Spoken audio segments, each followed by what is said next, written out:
Dax Hill. Yeah. No, I'm not saying it. I'm not saying anything at all. What happened?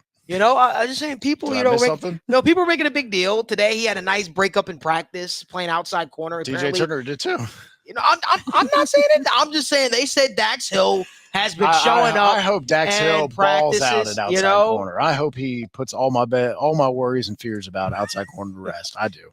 Man, what if he acts? That would be one hell of a turnaround. Yeah, no, I mean, but you have a problem on your hands at that point, don't you? At some aspect, because I don't know if you do, because I think DJ Turner has. So I think Dax ultimately has the higher ceiling just because of the measurables, right? Because of the size, because of the strength, because of the athleticism, because of the ball skills. DJ Turner is just. He has all the athletic ability that you want, right? But then even when he's in position, sometimes he's just a little bit smaller, can't quite reach as much as some of these other longer, bigger guys would.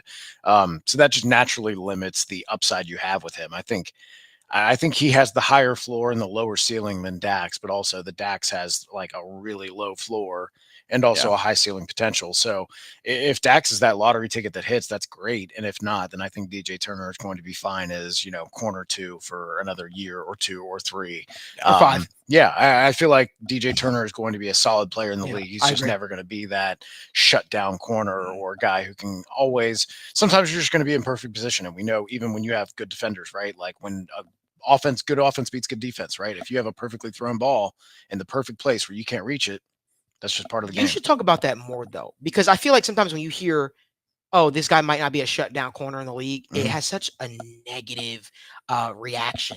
And I think people got to understand. There's only so few of them. There's like a handful, right, if that. Right. And we don't even – it's not like you're just lining up and playing man all the time. There's so much zone that's permeated so much of the league now, and there's so many different like match zone concepts where, especially out of like all the bunch formations that you're playing right now, there's so much combination. We talk about the communication issues. That's the communication issues is when you have those bunch formations, when you have those motions and you're like, hey, we're trying to figure out what our rules all dictate about who we're supposed to have based on how they release out of this bunch formation. That's where the communication stuff comes up. And that communication stuff is so crazy. Obviously, I coach football now and we're putting in a whole new scheme, and there's a bunch.